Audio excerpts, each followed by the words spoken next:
time with my vlog-vlogan. Vlog-vlogan? Or vlog-vlogan? Or vlog-vlogan. Hello guys! Welcome back sa ating vlog-vlogan.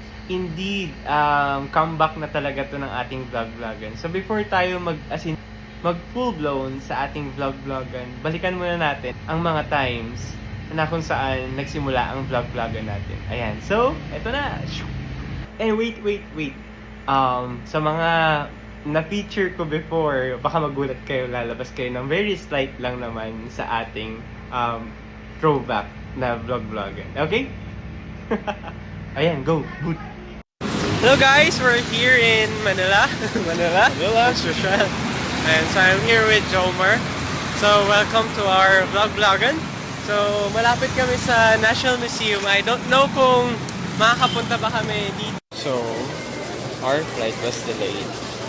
So dapat 7:55 kalipad na kami.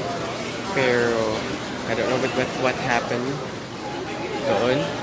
So we're stuck. So I'm here with my mom right now. So it's her first time with my vlog-vlogan. And finally after 1 year and 4 months, good morning! Welcome to my vlog-vlogan here in CDO. So yun. It's my second day. It's our second day.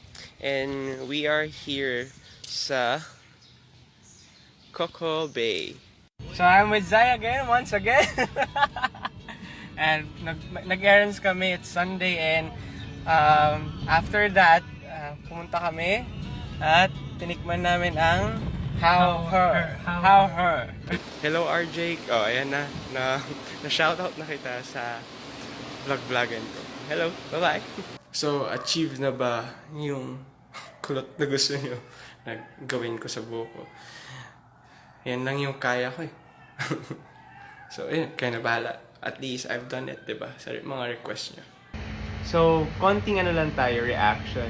Nakakatuwa lang na sobrang iba pala yung the way I do vlog-vlogan dati, no? Tapos compare ko ngayon.